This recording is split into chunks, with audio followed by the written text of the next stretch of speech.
Olá pessoal, PC e Concursos, tudo bem? O tema agora é prescrição e decadência. O tema chato, o tema complicado, mas um tema muito importante, não apenas do ponto de vista prático, para quem trabalha com isso, mas principalmente para você interessado em concurso. É recorrente essa questão nas provas. Isso não cai, isso despenca nos concursos. Então prestem atenção nisso, procurem tirar suas dúvidas e, fundamentalmente, procurem complementar esses estudos com a leitura de textos apropriados. Leiam, sobretudo, o Código Civil. Nós vamos iniciar falando da prescrição. E o conceito da prescrição é esse: é a perda da pretensão de uma ação válida pelo decurso do prazo previsto em lei, em razão da inércia do titular. Olha a parte inicial. É a perda da pretensão de uma ação válida. A prescrição não faz com que nós percamos o direito de ação. Nós perdemos apenas a possibilidade de ter uma ação que seja válida, que seja efetiva. O meu direito está prescrito, mas eu posso entrar com a ação. O juiz vai dizer, está prescrito. Reconhecerá a prescrição, mas o direito de ação existiu. Até porque o direito de ação é autônomo. Portanto, quando nós temos uma prescrição, não quer dizer que o nosso direito de ação está tolhido, cerceado ou acabou. Apenas que essa ação não produzirá efeito. E muita gente pergunta, muito aluno pergunta, por que leva um cara a entrar com uma ação prescrita? Desconhecimento de prazo. Às vezes, o prazo prescricional é divergente. Um entende que é um prazo, outro entende que é outro. Mas não raro acontecem prescrições em ações judiciais. Não raro. No âmbito civil, a prescrição seria isso então. A perda da pretensão de uma ação válida pelo decurso do prazo fixado em lei. Quem fixa prazo prescricional é a lei, logo as partes não podem nem aumentá-lo e nem diminuí-lo, os contratos não podem modificar os prazos previstos em lei, em razão da inércia do titular. O indivíduo tinha que ter tomado uma providência judicial para a defesa do seu direito e não o fez. Se ele não o fez, prescrito está o seu direito. Aqui estão os elementos então do que seja a prescrição, os requisitos da prescrição. A existência de uma ação exercitável, a inércia do titular, o decurso do prazo previsto em lei, a continuidade dessa inércia durante um certo lapso de tempo e a ausência de fato impeditivo ou interruptivo. Nos artigos 187, 188 e 189 do Código Civil estão alistados esses fatos impeditivos da prescrição. E vale a pena lê-los. O 187 diz assim, não corre a prescrição. O 188 também não corre a prescrição. E o 189 igualmente não corre a prescrição. Temos três textos para tratar basicamente da mesma coisa. Nesses artigos, do 187 ao 189, estarão lançadas situações em que não existe prescrição. Por exemplo, entre cônjuges durante o casamento, não existe prescrição entre eles. Não existe prescrição entre ascendentes e descendentes durante o poder familiar. Não corre prescrição contra os menores de 16 anos, porque eles são absolutamente incapazes. Contra os ausentes do território nacional, contra aqueles que estejam a serviço de entes públicos no exterior. Esses não são acometidos, não são atingidos pela prescrição. Por isso, além de existir uma ação, a inércia do titular, é necessário ponderar-se se não há nenhum fato impeditivo dessa prescrição, algo que impeça o transcurso dessa prescrição. E uma vez que nós tenhamos um direito prescrito, significa dizer que nós não temos mais como defendê-lo judicialmente, mas o direito ainda existe. Olha só, vamos imaginar que os nossos direitos sejam uma grande árvore.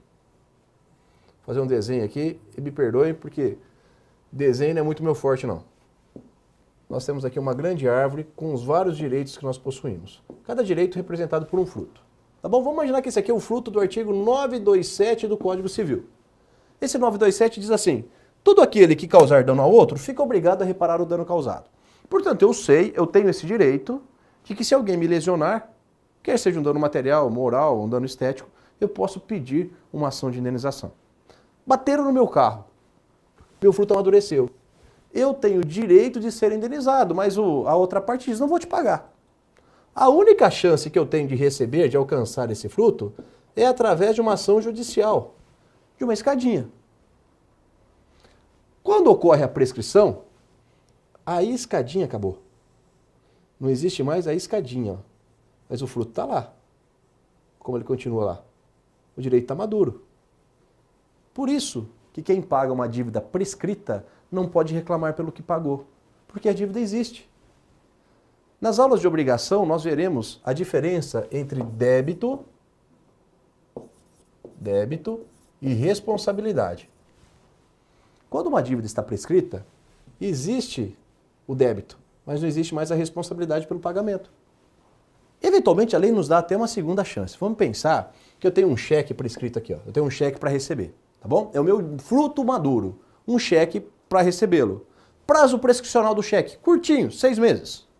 Então eu tenho aqui uma escadinha para alcançar esse fruto em 6 meses. Tudo bem?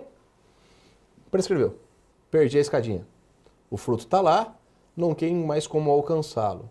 Porém, aqui a lei me dá uma segunda hipótese, uma segunda chance.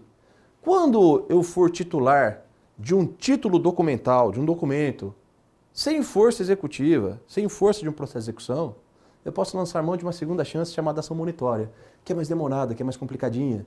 É como se eu trepasse na árvore para chegar até o fruto.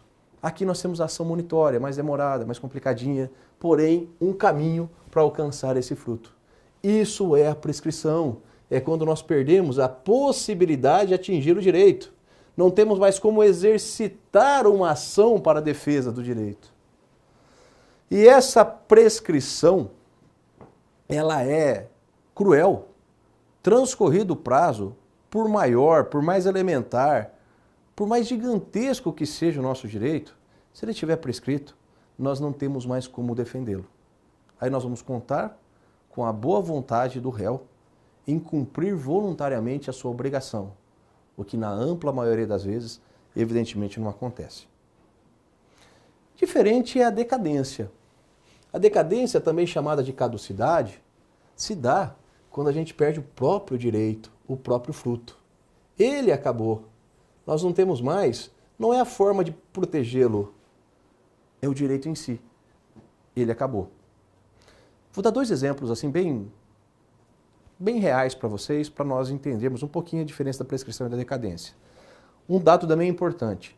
Só existe prescrição se o nosso direito for violado. E a partir da violação do nosso direito. Só existe prescrição a partir do momento que o nosso direito é violado. Muito bem. Segundo o Código de Defesa do Consumidor, no artigo 26, quando nós comprarmos um bem durável, nós temos uma garantia legal de 90 dias no mínimo. E essa garantia é irrenunciável, é intransacionável. Ainda que eu assine um documento para o fornecedor dizendo não quero garantia, renuncio à garantia, a garantia vale. Essa garantia é irrenunciável. 90 dias no mínimo, podendo ser aumentado por uma cláusula contratual que dê um prazo maior. Mas o mínimo é de 90 dias. Se nesses 90 dias o produto apresentar algum tipo de problema, eu tenho as alternativas do artigo 18. Posso pedir a substituição do produto por um outro de igual qualidade e quantidade, posso pedir abatimento de preço ou posso simplesmente desfazer o negócio. Essa garantia me cabe se houver defeito do produto dentro desses 90 dias. Então, muito bem. Aqui estão os 90 dias. O meu produto apresentou problema no 92º dia. Isso é prescrição ou é decadência? Olha só. O que eu perdi aqui? Eu não perdi o direito à garantia? Direito à garantia é prazo decadencial. Eu não tenho mais direito à garantia. Isso é decadência. Agora imaginemos que no 80º dia eu reclamei. O fornecedor, seu produto tem um defeito grave, ele não funciona. E o fornecedor diz, o problema é seu, não vou tomar conta disso. O meu direito foi exercido dentro de preço hábil, dentro de prazo hábil. E o meu direito foi violado. A partir do momento que foi violado, aqui nasce o prazo para propor uma ação judicial. Esse prazo é prescricional. Aqui é prescrição. Porque estamos falando de um direito que foi violado, que precisa ser defendido por meio judicial. Eis o prazo de prescrição. Um outro exemplo muito parecido com isso. Vamos imaginar que, por sorte, Hoje nós ganhamos a loteria. Nós temos um prazo de 90 dias para reclamar pelo prêmio. Passaram-se os 90 dias, não reclamei pelo prêmio. E esse prazo de 90 dias é prescricional ou é decadencial? É prescricional ou é prazo de caducidade? 91º dia, eu vou reclamar pelo prêmio. A Caixa Econômica Federal vai me dizer assim, você perdeu o direito ao prêmio pelo decurso do prazo. Isso é decadência. Porém, no 10º dia eu vou buscar o prêmio. E a Caixa disse, não vou te pagar porque eu não registrei o jogo, por isso, por aquilo, cria algum tipo de empecilho. Violou o meu direito ao prêmio. Assim me nasce um prazo para propor ação judicial, que contra a Caixa Econômica Federal serão de 5 anos. Passados os 5 anos sem que eu tenha promovido a ação, em razão da minha inércia, não tomei providência, não exercitei uma ação válida, passou o prazo que a lei prevê, está prescrito o meu direito. Aí você vai me dizer assim, Gesualdo, eu não entendi nada ainda da diferença de prescrição e decadência, o que não é incomum. Até o legislador se equivocava. O Código Civil antigo chamava de prescrição o que era decadência, quando falava do período para anular o casamento, quando o homem se casasse com uma mulher que fora deflorada. Essa era a expressão do Código. Se o homem se casasse com uma mulher que não era virgem, ele poderia anular o casamento em até 10 dias. E a lei falava que isso era prescrição, quando na verdade isso é decadência. Ora, até a lei se equivoca. Invariavelmente a gente vê sentenças que se equivocam, petições que se equivocam. O que dirá a gente, né? Então eu vou dar uma dica para vocês, de concurso mesmo. Uma dica que vale muito a pena tê-la. Gente, basicamente os prazos do Código Civil, isso é prescrição do Código Civil, não tem nada a ver com o direito penal, que tem regra própria, não tem nada a ver com o direito tributário, ou mesmo com o Código de Defesa do Consumidor. Sinceramente, no CDC, quando a gente olha para a coisa, a gente sabe se é prescrição ou decadência. No Código Tributário também. A dificuldade é aqui no Código Civil, e é uma dificuldade manifesta. Então aqui, eu vou lhes dar uma dica, e depois vocês consultem, inclusive, esses textos de legislação para que vocês cheguem exatamente a essa conclusão. Essa dica não é técnica suficiente para resolver todos os problemas, mas resolverá a maioria dos problemas que vocês precisarem quando falarem de prescrição e decadência. Só existem 2 artigos no Código Civil que tratam de prazo prescricional. O 205 e principalmente o artigo 206. Só tem prazo prescricional específico no Código Civil no artigo 206. Se o prazo que você procura estiver no 206, será prescrição. Por exemplo, qual o prazo que você tem para reclamar de uma indenização da seguradora que não te pagou? Está lá no 206, parágrafo 1º, inciso 1. 1 ano.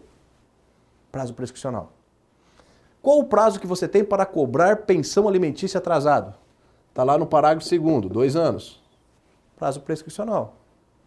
Qual o prazo que você tem para pleitear indenização? Está lá no parágrafo 3º, 3 anos. Os prazos estão aqui. Agora, lembra quando há pouco falamos de fraude contra credor? Pois bem, o prazo que a gente tem, sob pena de convalescer o negócio fraudulento, para propor uma ação para anular a fraude contra credor, é prazo prescricional ou decadencial? Procura lá no 206. Pode revirar o 206, não vai estar lá. Por certo não vai estar lá, porque está no artigo 178. Ó. Depois vocês lerão esse artigo 178. E o 178 dirá, é de 4 anos o prazo decadencial para anular o negócio fraudulento, por erro, dolo, coação também, fraude contra credores, estado de perigo e lesão. Tudo bem que aqui a lei nos deu uma colher de chá. A lei disse textualmente no 178, aliás, a lei não diz, né? Ela declara textualmente no artigo 178. É de 4 anos o prazo decadencial. Então eu estou no jogo, eu estou sabendo que é decadência porque a lei falou. Mas olha uma outra hipótese. Artigo 504 do Código Civil. Eu e você somos condôminos. Nós somos donos da mesma área. Sob pena de anulabilidade desse negócio, eu tenho que lhe dar preferência na aquisição da minha cota. Então eu quero vender a minha área, você tem a preferência em adquiri-la. E se você for preterido no seu direito de preferência, poderá, depositando o preço, num prazo de 180 dias, haver o bem para si. Eu quero vender a minha parte por 1 milhão. Não lhe dei o direito de preferência, vendi para um outro. Você entra com uma ação, deposita em juízo esse valor e vê para si o bem pelo mesmo valor. Essa é a expressão da lei. Tanto por tanto. Mas tem de fazê-lo dentro de um prazo de 180 dias. Esse prazo é decadencial ou é prescricional? Lá na hora você fala, caramba, isso é prazo para ação judicial, isso é perda de direito. Não lembrou? Fecha o olho e pensa. O artigo 504 está fora do 206. Só tem prescrição aqui no 206. Se nós estamos falando do artigo 504, isso é decadência. Também é verdade que o artigo 504 nos dará uma grande colher de chá. Ele vai dizer, é de 180 dias sob pena de decadência o prazo para o contônimo preterido no seu direito de preferência exercer o seu direito. Vamos para o outro. O artigo 1814 exclui da sucessão, 1814, todos aqui do Código Civil, tá? 1814 exclui da sucessão aquele que tiver matado o seu pai. Exemplo clássico e conhecido de todos, da Susana Richthofen, que ao matar o pai, os pais, né, viu-se privado do direito de herança delas. Típico venire contra factum proprium. Como é que eu posso me beneficiar da minha própria torpeza? Muito bem, mas o 1815 complementa. Para que um excluído da sucessão seja efetivamente excluído da sucessão, será necessária uma ação judicial contra ele. Não basta a condenação criminal. Os demais herdeiros devem promover uma ação judicial específica contra ele. E o 1814, parágrafo único, dirá: o direito de propor essa ação é de 4 anos. Aqui, a lei não disse nem se é prescrição e nem se é decadência. Aqui, muito provavelmente, nós teremos uma dúvida fundada. É prescrição ou é decadência? Mas fecha o olho e pensa assim, se está fora do rol do 206, é prazo decadencial. Reitero, só existem prazos específicos no Código Civil no artigo 206. Todo e qualquer prazo que o Código Civil preveja, ainda que não chame de decadência, se não estiver no artigo 206, será prazo de decadência, também chamado de prazo de caducidade. Valeu? Fica a dica e continuamos depois.